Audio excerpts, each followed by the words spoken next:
Are you lost or something?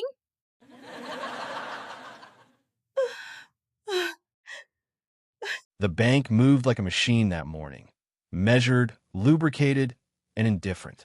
Fluorescent light turned counters into slices of silver. The hum of air conditioning mixed with the tap-tap of keyboards and the soft, impatient breath of people who had all places to be. A woman at the far end of the line shifted her weight from one foot to the other. A man glanced at the clock and scowled. Tellers in matched purple blazers kept their faces neutral, a practiced look that said service and unspoken judgment. And the glass doors sighed open and the rhythm fractured. She did not stride in. She shuffled, shoulders rounded as if carrying the weather of years. Her dress was a dull olive, the color of old leaves. The hem was a little frayed, the fabric hanging loose where once it had been tailored to fit. Her gray hair was caught in a simple bun, more functional than stylish. She held a battered leather purse with both hands, as if it were a child. The clutch had been softened by use into an unremarkable shape, the kind of object that had known better days. For a heartbeat, the hall registered her as a wrong note. Heads turned. Conversations thinned out like smoke. The bank's polished choreography, a dozen people performing civility, faltered. "Can I help you, ma'am?" the lead teller asked, catching the hush like a cue. She was all angles. Sharp jaw, sharper suit, purple blazer taut at the shoulders. Her badge flashed under the light. Evelyn's voice was small but steady. "I need to make a deposit." The tellers exchanged a look, the sort of glance that conveys a private joke. One pursed her lips. Another tucked a stray hair behind her ear. A younger teller leaned back and let a laugh slip, half-hidden. "A deposit," she said, the word drawn out like a question that already had the answer they wanted. "In that dress? Are you sure you're at the right place?" A ripple of noise moved down the queue. Phones came up, screens angled, lenses hunting for content. Someone near the entrance murmured into their phone, and the sound snapped away like a thrown stone. The smiles around the counter were quick and bright, as if the room had been given permission to amuse itself at someone else's expense. Evelyn kept her gaze low. Her hands tightened on the leather purse. There was a tremor in her voice. "Yes, I have a deposit. Do you have an account number?"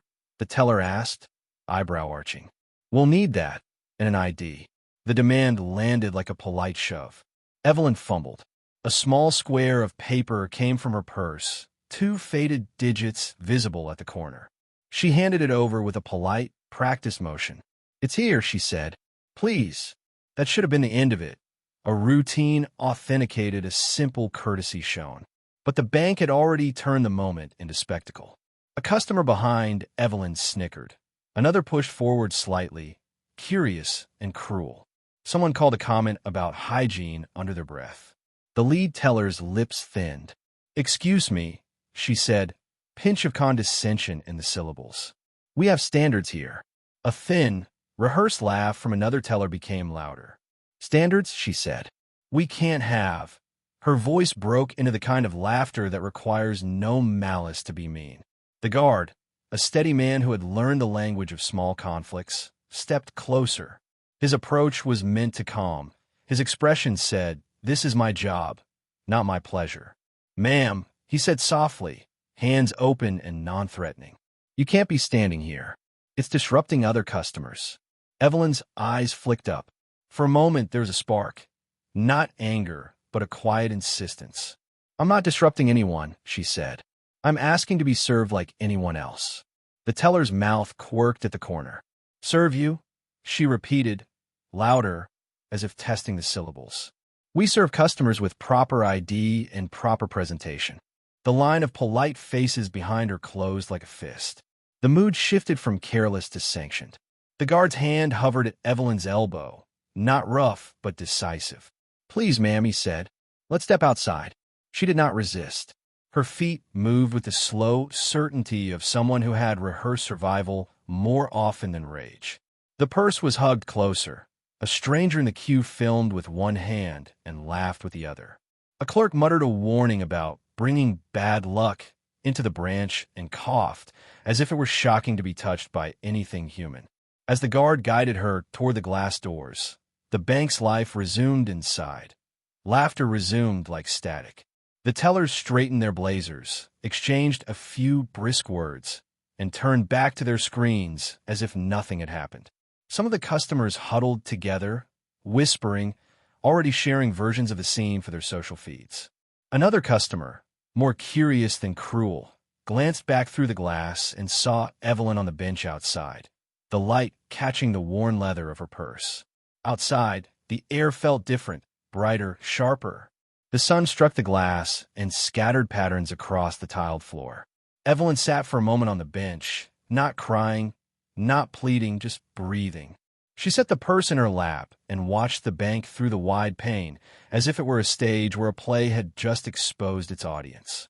The faces inside moved in roles assigned by a single belief that appearances were a reliable script. She closed her eyes briefly. No shame settled there. Shame would have meant a retreat into self-loathing. What she felt was something colder, a disappointment that settled in her ribs like a stone. She had expected judgment elsewhere, from a world blunt and uncaring. But she had not expected it from this place of money and trust. Banks held other people's lives. They were custodians of faith as much as funds. To be tossed out of one for the crime of looking worn was more than a personal affront. It felt like a test failed by the very institution entrusted with dignity. Evelyn's hand found the seam of the purse, and, with a small practiced movement, she opened it. The pedestrians who had been watching from the sidewalk gave the motion no notice. Inside the purse, a world of ordinary things, a folded handkerchief, a coin with a scratch, a small branch of dried lavender, told of an ordinary life lived in quiet thrift. Her fingers closed around a folded slip of paper, and for a moment she smoothed it as if smoothing a thought. She did not want pity. She wanted to be seen. A child with a scooter zipped past, laughing at nothing at all, and the sound slid through the space between two gateposts. Inside, a woman in a purple blazer straightened, smoothing the collar of her shirt, merry in the afterglow of a small triumph. The bank's doors gleamed. Evelyn stood and dusted her skirt, moved with the economy of someone who had practiced small arrivals and exits for a long time. She looked back through the glass at the tellers, at the lead woman whose posture had been a parade of certainty. And for the first time, there was a twitch around the corner of Evelyn's mouth, not quite a smile. It was less triumph than notice. She had been seen and not recognized. Then she turned and walked away, the weight of her purse steady at her side. From outside, the simple spectacle would be a clip. An old woman escorted from a bank. But inside her chest a line had been drawn, a ledger of an insult that could not be erased with an apology. The humiliation landed in her like an account debited, a small but precise subtraction. She would not wear outrage like a banner. She would calculate. She would decide. For now, though, she allowed herself one slow breath and one held glance back at the place that had demonstrated, in a small way, how brittle people could be when given the safety of a crowd. She rose, folded her hands around the purse, as if to remind herself it was real, and moved off down the pavement. The city swallowed her shape into traffic and noise, but the image of the tellers, identical in their purple, hands on hips, mouth sharp with jokes, persisted like pressure behind her eyes. It would linger. It would be accounted for. As Evelyn walked away, she did not race to anger. She did not hurry to revenge. She carried something quieter and heavier, a question about the line between punishment and teaching, about dignity and the cost of humiliation. The question would keep her moving, and when at last it found an answer, it would not be sudden. It would be deliberate, the kind of movement that changed not one person but the place that made the error possible. Outside the bank, she paused once more, glanced over her shoulder at the glass doors, felt the sun press against her face, and kept walking. If that scene made your chest tighten, don't turn away like the crowd did. Subscribe now. And before you go, drop a quick comment with the time you read this and where you're watching from. Evelyn stood alone outside the glass. Don't be the person who looks and walks on. Now, let us continue. Evelyn's fingers trembled more from resolve than from cold as she pulled the phone from her purse and found Marcus's number. He was the branch manager she'd met twice in a boardroom years ago, a man whose tie now had more gray in it than she remembered. She tapped the screen, listened to the line ring once, twice, and then spoke in a voice that had long ago learned to command attention without raising itself. "Marcus," she said, "come to the Grantham branch." Immediately, there was a pause on the other end, a barely hidden recognition that transformed into agitation. "Evelyn, where are you? Are you all right?" His professional composure disintegrated into a rush of concern and curiosity. She told him, calmly and precisely, where she had been and what had happened. Marcus's arrival was the kind of thing that made the branch shift gear. He came in like wine through paper, quick, apologetic, sweating at the temples. From the moment his shoes hit the marble, he could feel the air change, an invisible reel of unease pulling taut. The tellers who had been chuckling moments before stiffened as the branch manager's gaze swept over them. Marcus's voice, always a practiced mix of corporate courtesy and nervous energy, was clipped. "Has Madame Evelyn been here?" he demanded, more sharply than he meant. He tried to show control as he coordinated, a flurry of whispered commands to a junior staffer, an insistence that the surveillance tapes be pulled, a request to calm customers. The lead teller, the woman who had worn the purple blazer-like armor, felt the color drain from her face when she heard the name. Vanessa. Yes, that was her name, and her laugh from earlier died midair. A dozen thoughts collided inside her. The easy mockery, the quickness with which she dismissed a human being, and now the possibility that the universe had a rubber band-like way of snapping back. Evelyn stepped across the threshold with the unhurried grace of someone who had rehearsed being underestimated. The chatter thinned to a low hum. The security officer's jaw worked like someone chewing on a very bad decision. The customer's cameras lowered as if pulled by strings. Marcus saw her and, for a long second, could not place the ragged dress against the woman he had once thanked for a donation at a charity gala. Then recognition bloomed across his face, and he made the smallest, most clumsy bow he could manage without falling into melodrama. "Madame Evelyn," he said, the name a prayer and a plea. Vanessa's knees almost gave way. She started to reach for her ID, then faltered. Her colleagues moved like schoolchildren caught doing wrong. Priya, with the polite smile that had once been a shield, looked anywhere but at Evelyn. Mia, the youngest, had tears she had not expected to be hers, and they trembled in her eyes. Evelyn did not shout. She did not need to. Her voice was small and still devastatingly certain. "I was here 15 minutes ago," she said. "Asked only to make a deposit. I was mocked, laughed at, and told to leave. Tell me, Marcus, is that how we treat people who trust us with their savings?" No one in the room could stitch together an answer. The surveillance monitor on the wall illuminated a grainy replay of Vanessa's laughter and the guard's hand on Evelyn's elbow. It played an inconvenient, pixelated truth. Marcus swallowed. He tried to salvage something, an apology, a mitigation, an explanation, but the words that left his mouth were pebbles. "We have standards," he began, the corporate script fumbling against the rawness of the footage. Evelyn looked at him, and in that look was the weight of decades of decisions. "Standards," she repeated softly. "Standards are not a license to dehumanize." She moved along the counter like a slow tide and, in a voice that was both precise and kind, asked one simple thing. "Hand me your ID cards." Vanessa's hands were shaking as she fumbled in her pocket. It felt like the most intimate exposure, to lay bare the small rectangle with a name and a face and the authority it carried. The guard placed his card down like an offering, and Priya's followed. Mia tried to apologize before she could speak properly. "We didn't know," she whispered, the phrase a plea dressed as excuse. "You didn't know," Evelyn said, and there was no triumph in the words. "You assumed. Assumption is a kind of blindness." She did not make a pronouncement that sounded like vengeance. She read the names on the cards, replaced them on the counter, and told Marcus what would happen next in terms that left no room for bargaining. "Suspend them pending review. Retrain the staff. And if another customer is treated that way, I want a report on my desk." Vanessa sank into a chair behind the counter as if the room had given way beneath her.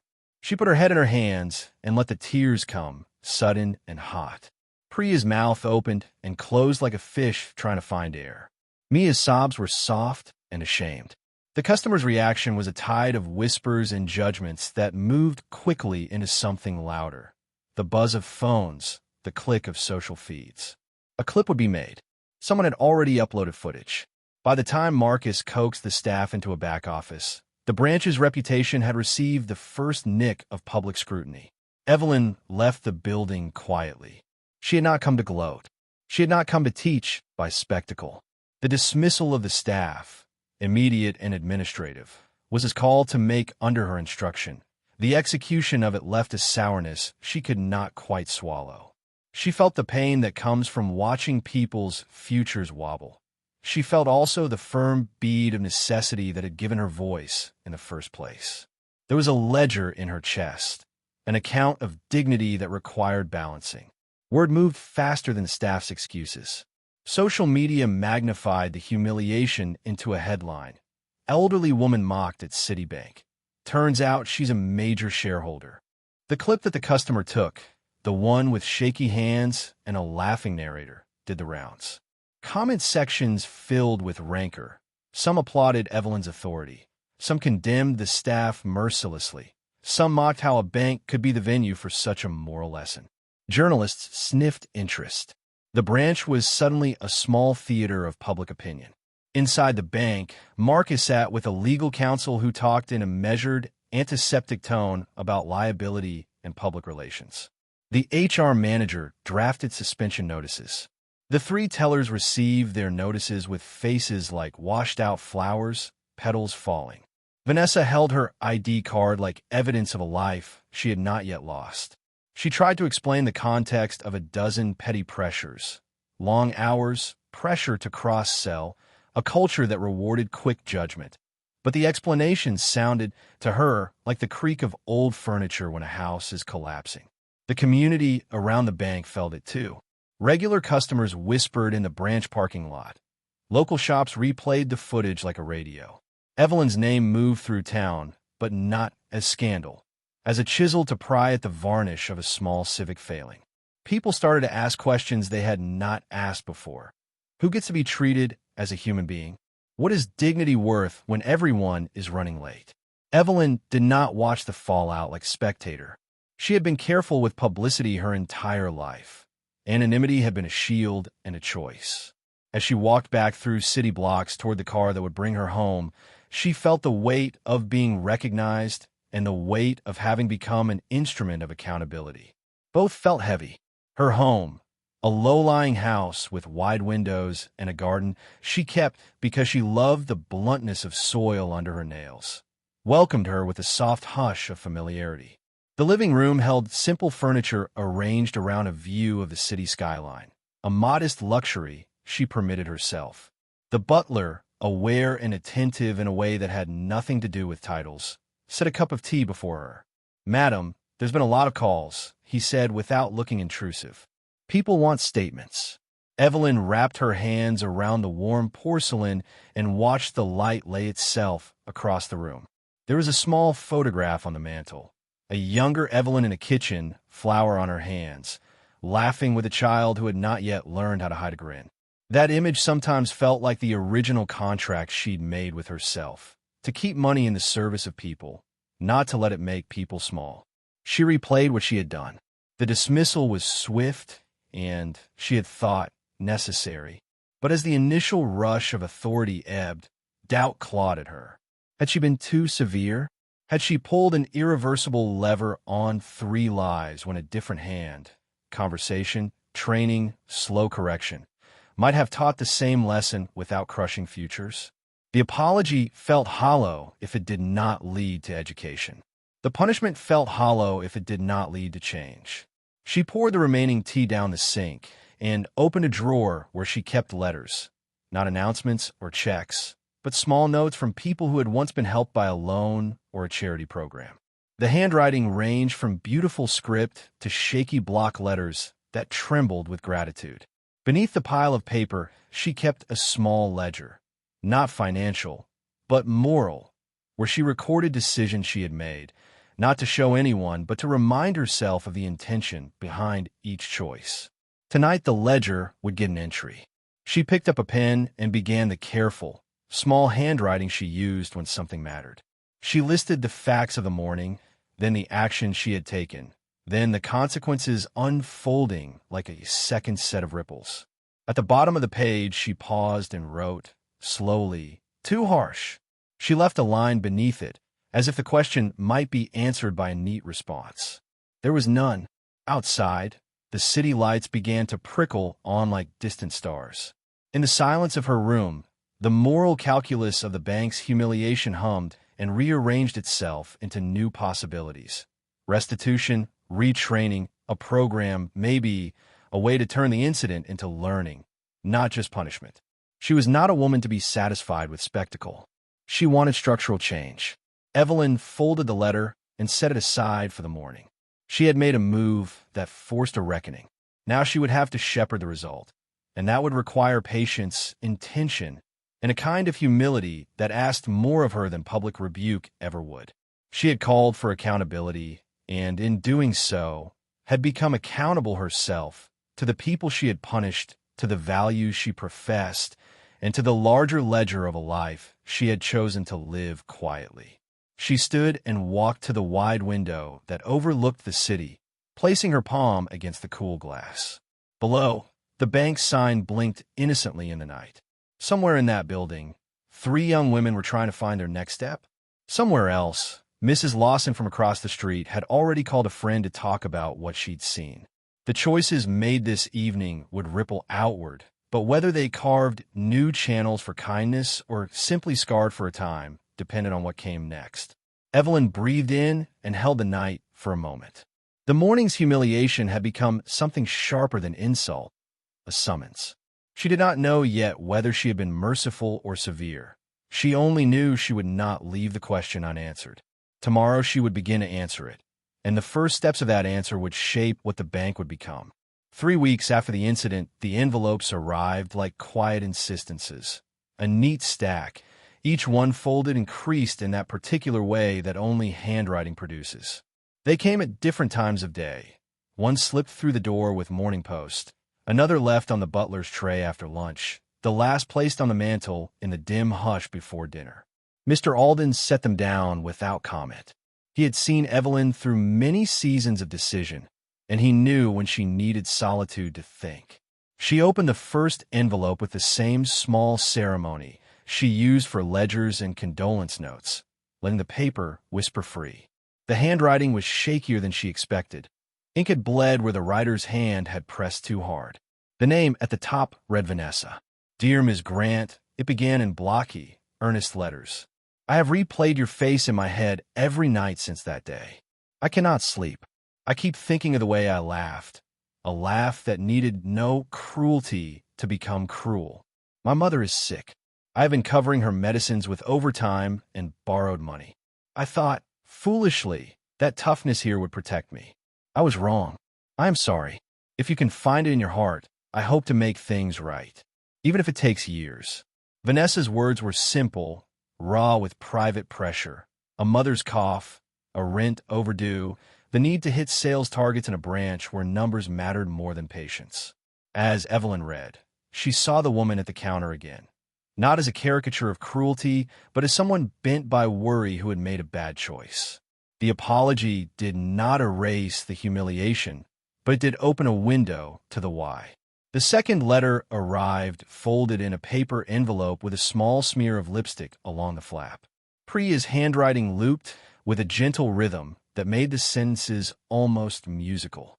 "Madam," she wrote, "I teach piano and babysit on weekends to cover tuition for my brother's university. I have wanted this job for years. I thought I had to be sharp to survive. I thought I had to be unshakable. I am not. I spent last night calling my mother and telling her that I was a different person, kinder, because I cannot bear the sound of her disappointment. Please forgive me. I don't ask for your sympathy. I ask to be given the chance to learn." Priya's letter sketched a life that was threaded with responsibility and aspiration. Evelyn felt the ache of small sacrifices. Afternoon lessons given to children who could not pay much, evenings scrounged for overtime, the dream of a degree that hung like a banner on a pole she could never quite climb. The bank had been a ticket, imperfect but real, and she had guarded that ticket with a sharpened edge that now read only as brittle. The last letter arrived folded and tied with a thin ribbon. Clara's handwriting, neat and contained, the script of someone who had been taught to keep her thoughts tidy. Madam Evelyn, she began, I watched you leave that day and felt something break inside me. You have no idea how often I lie awake thinking of that moment. I work double shifts to help my neighbor pay for her daughter's asthma inhalers. I am 22, and sometimes I think I have to prove I am not soft, that being firm will keep me in this world. I am ashamed. I will do anything to fix this. Clara's letter read like the echo of a young life, trying to armor itself against the world. The details were painfully small. Cans of beans stretched farther than they should have been, a first job earned at 16, a quiet competence practiced until it turned to bluntness. Reading each word, Evelyn felt the pressure of youth misapplied, the instinct to harden instead of to ask for help. The 3 letters, taken together, did not absolve the tellers of the momentary cruelty they'd shown. Humiliation is not excused by circumstance. But the notes did what an official apology rarely can. They revealed the human scaffolding beneath the act, the debts, the fear, the daily negotiations with survival that warped judgment. For Evelyn, who had long tried to keep money in the service of people rather than the other way around, those tiny human details reframed the ledger she had drafted in anger. She read them twice, then a third time. Each line tracked through her like a small knife and then a bomb. The immediate reaction she had felt at the counter, a need to hold people accountable, remained. But the ache she felt afterward in her quiet room had not been satisfied by firing alone. There was a thin, persistent voice she had been trying to listen to. What is punishment without restoration? Flashbacks opened in small, image-like ways as she read. Vanessa bent over a kitchen table with medicine bottles. Priya practicing scales at a borrowed upright piano. Clara stitching a torn sleeve backstage at a community theater to make rent. Evelyn remembered her own early years.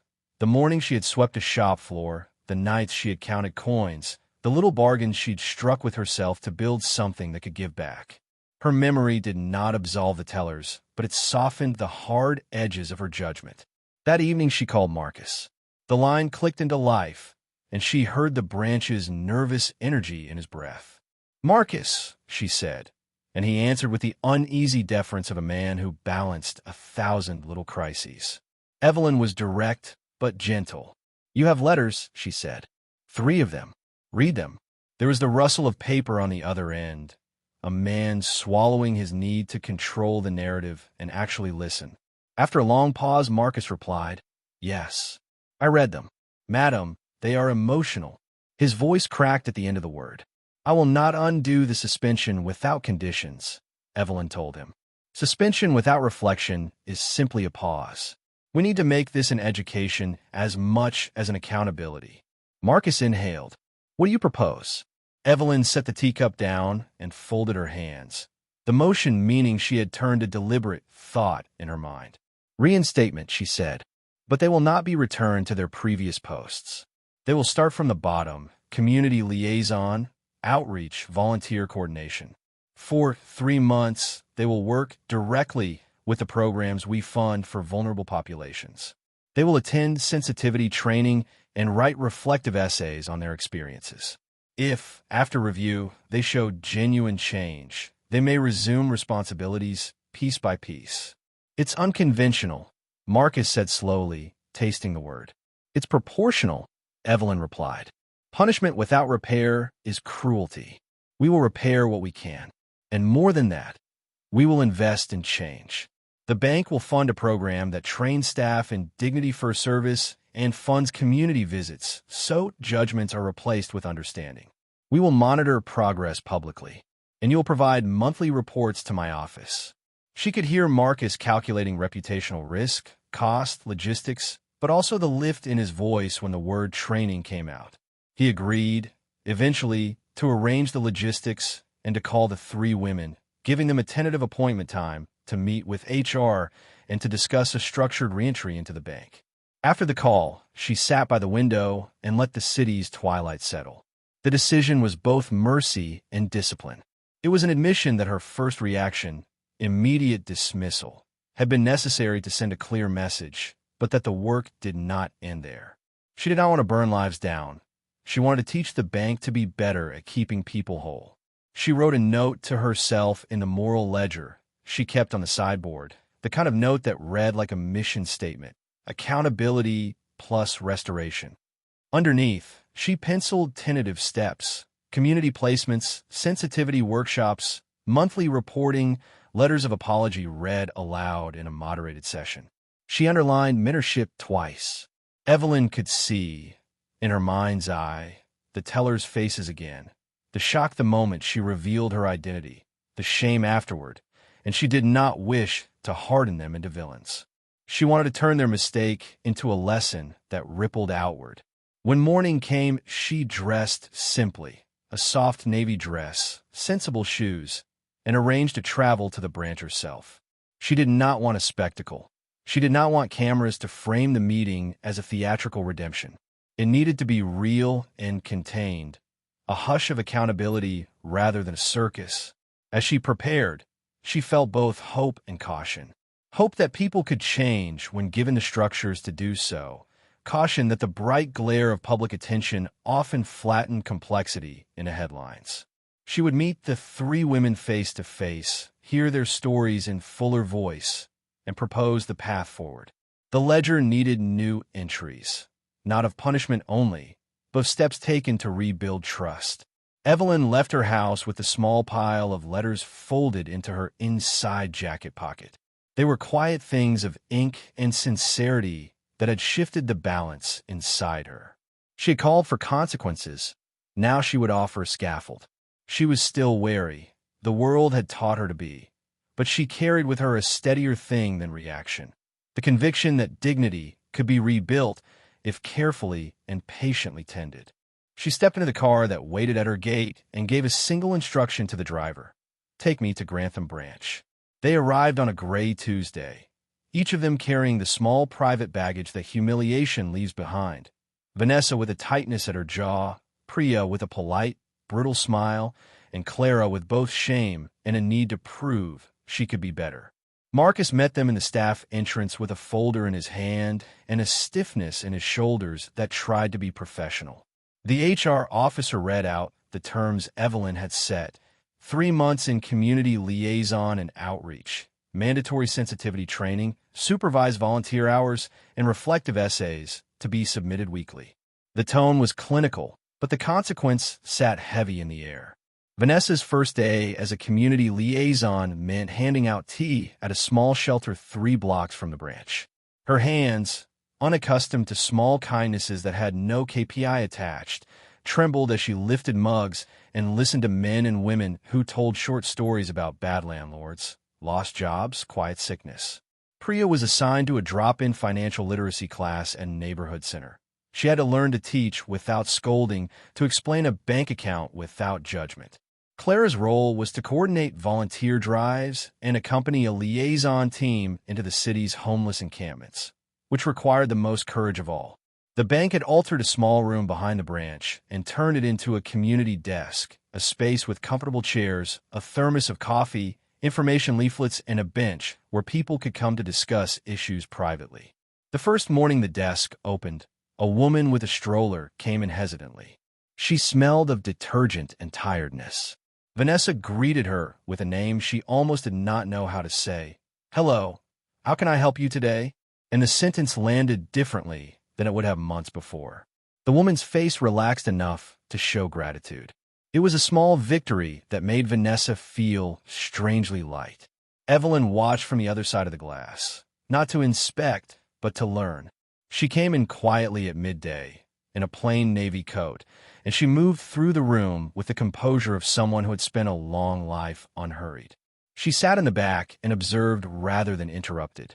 In the staff break room, she listened to Marcus struggle to reconcile budgets with intention.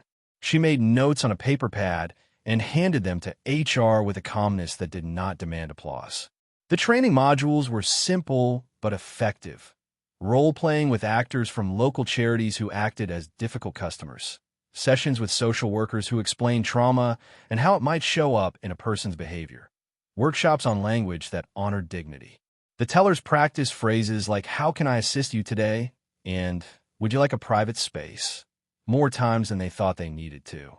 They were graded not on sales, but on patience and attentiveness. There were setbacks. On a wet Friday, Vanessa snapped at a man who kept asking the same question and afterwards sank into a stoop of shame. Priya's fingers quivered when she had to explain a fee waiver to a young mother who was in tears. Clara, on her first outreach trip, had to sit in a cold park while a man told her about losing his job and his bike. She found she was angry and embarrassed, and then ashamed for being angry. But each time they stumbled, Evelyn, never loudly, never theatrically, offered a steady corrective. One afternoon, Clara knocked on the door of the small office where Evelyn sometimes worked.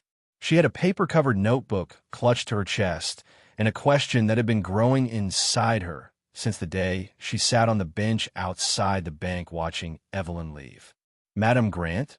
she began, the honorific more a reflex than a comfort.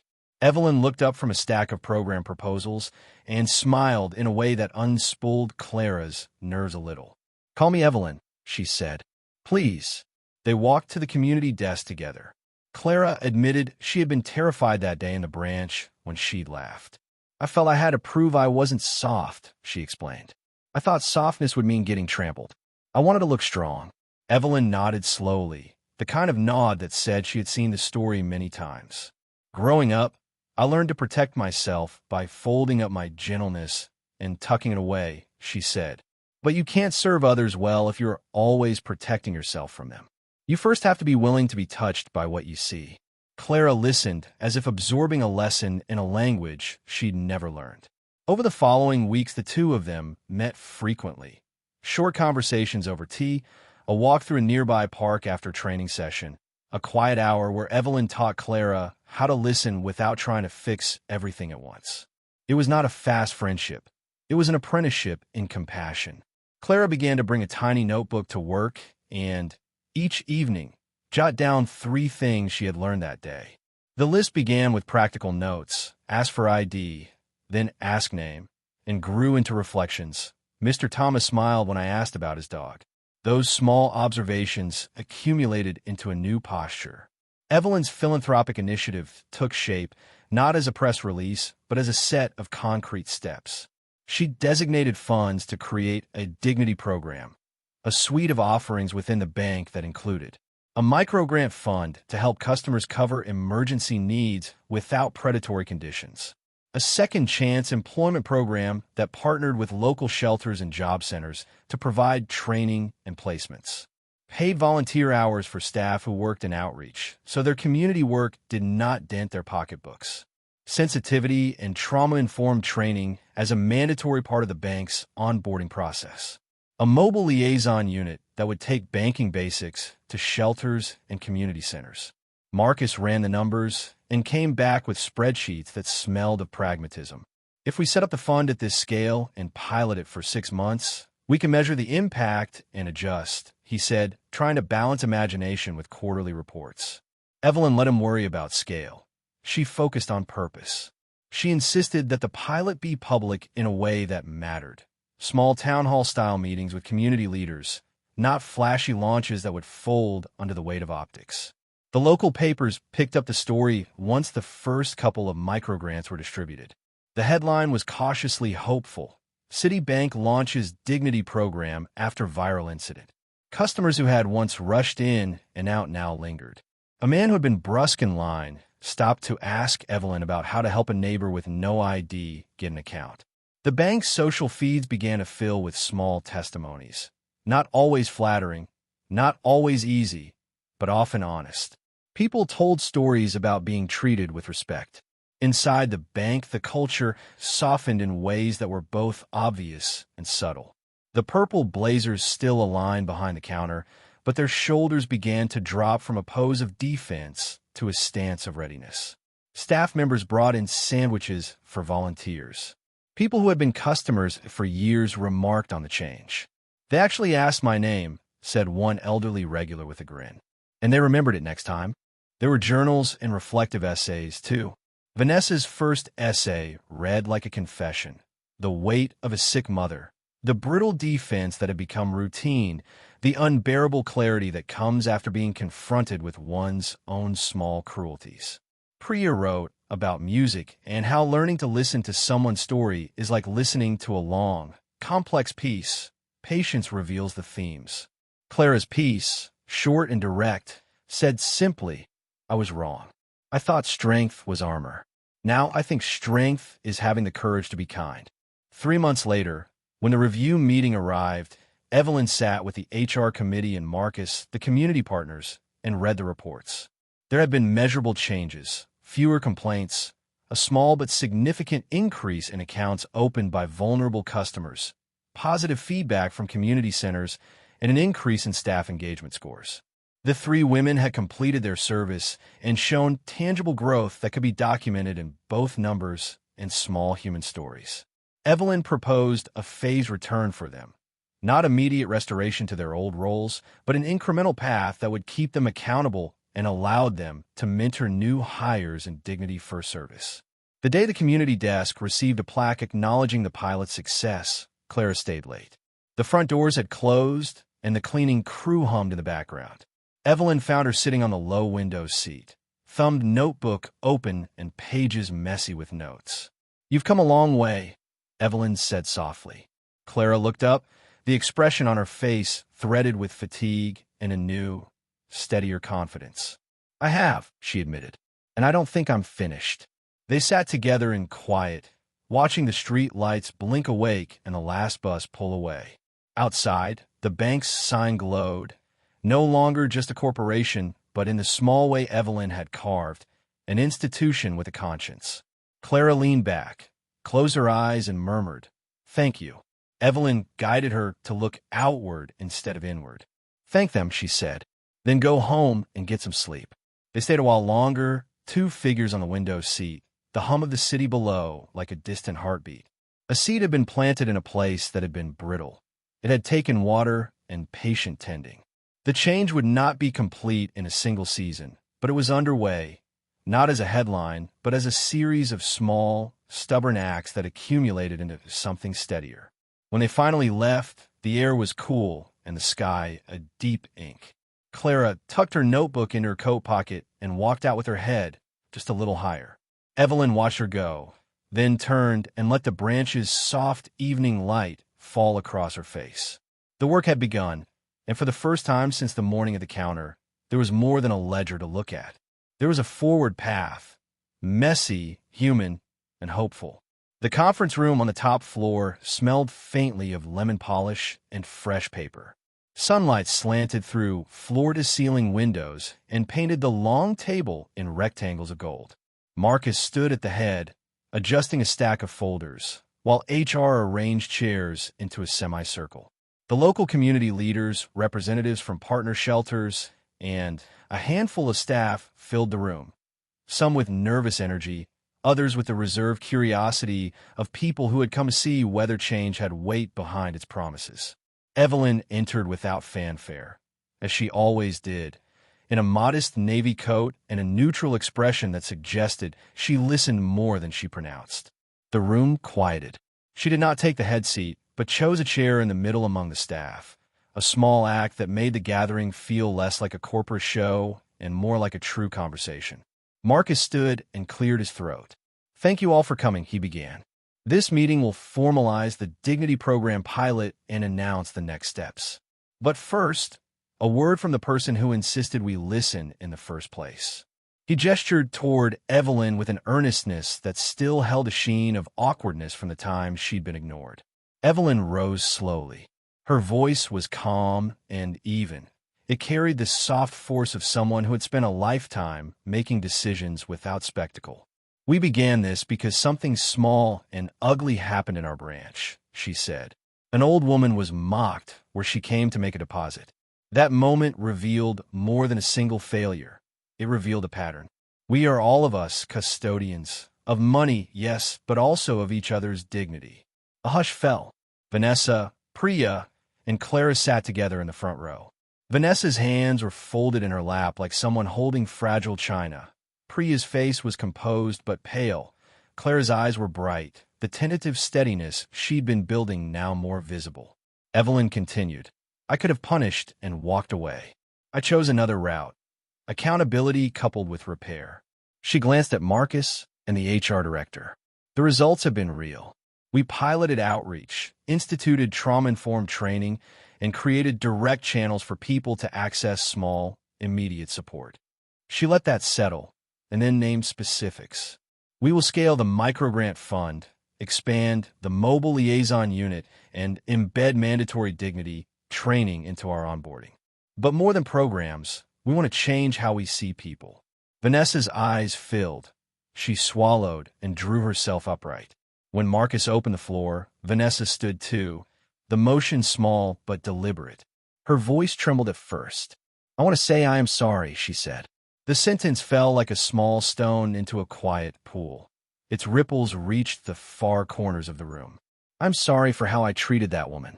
I was stressed, afraid, petty. None of those are excuses.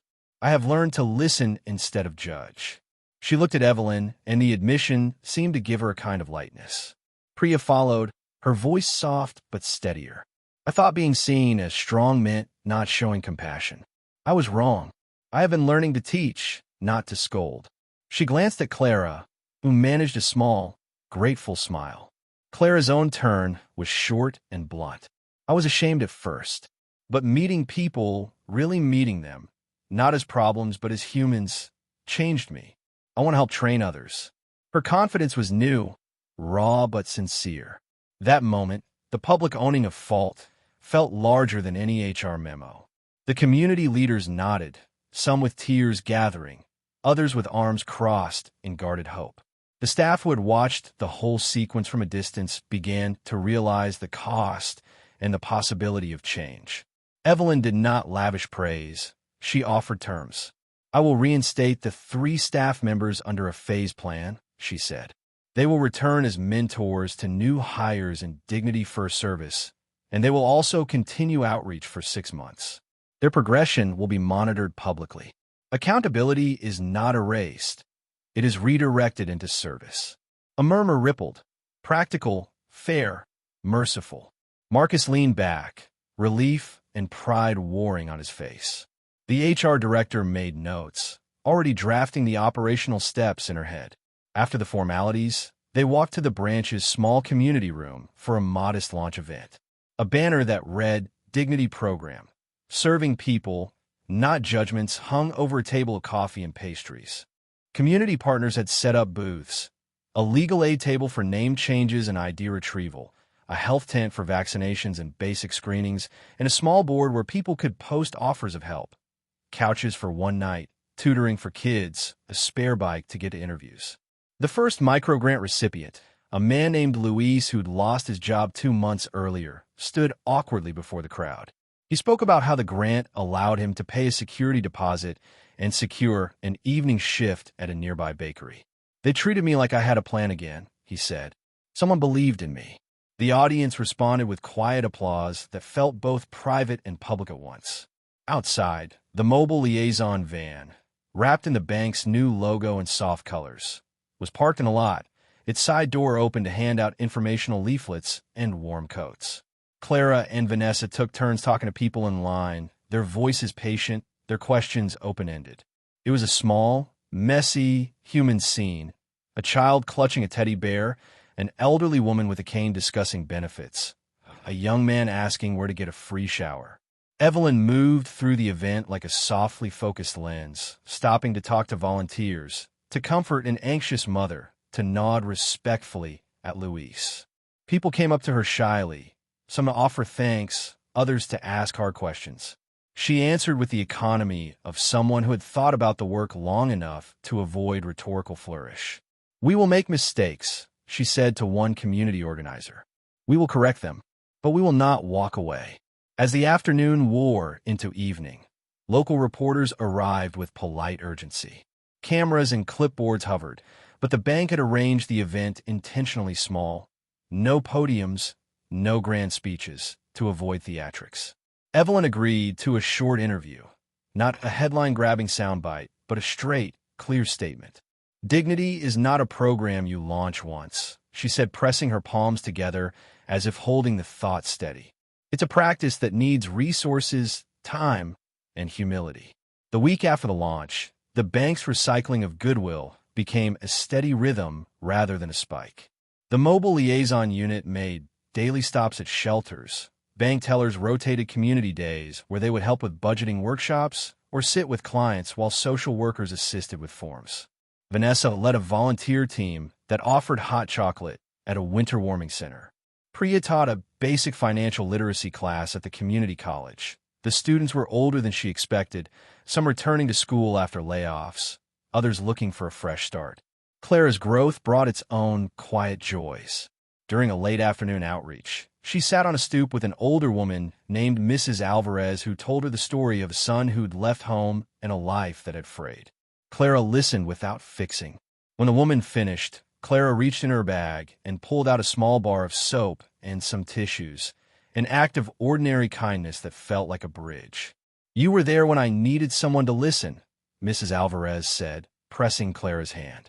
Clara left with a lightness that was not naive but earned. Months later, at a board meeting convened to review the Dignity Program's first 6 months, Evelyn presented a carefully compiled report. The microgrant recipients had a 40% increase in regained financial stability measures.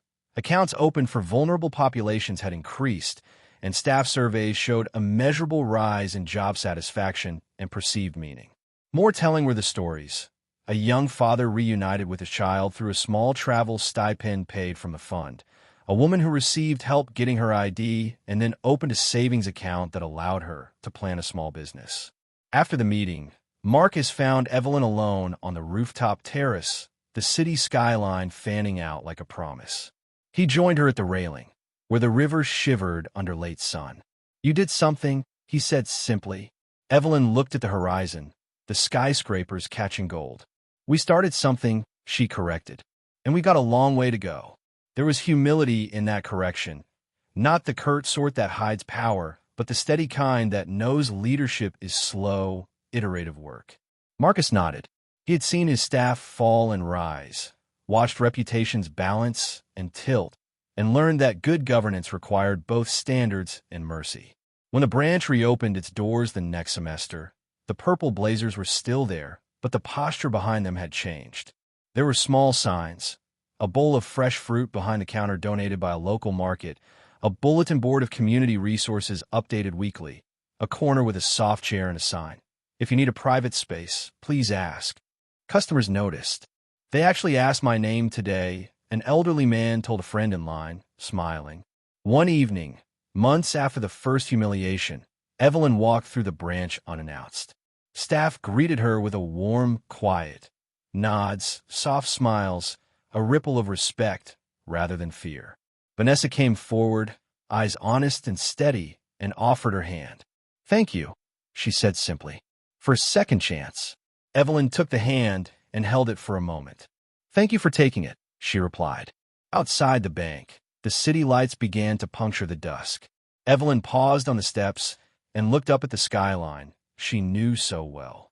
The buildings were luminous and ordinary, each window a life. She felt the weight of what had been accomplished and the pull of what remained. The humiliation that had sparked the whole affair no longer felt like a ledger entry alone. It felt like a hinge that had swung a door open. She breathed in the cool air, the scent of rain on concrete, and let herself imagine the future she wanted to keep building. Little programs that turned into practices, mistakes that taught rather than destroyed, an institution that guarded not only money but the dignity of those who carried it. She had not solved everything, and she did not pretend to, but she had chosen a path that favored repair over revenge, lesson over spectacle. Evelyn turned and walked home, not hurried now, but with the steady pace of a person who had set a direction and was willing to walk the hard road with others. The city hummed its evening song. In the windows of far buildings, lights blinked like small promises. She watched them and smiled, a quiet curve that held both gravity and hope. If Evelyn's journey stayed with you, Subscribe for more stories like this. Tell us in the comments which moment was your favorite and why. Your vote helps shape the next story.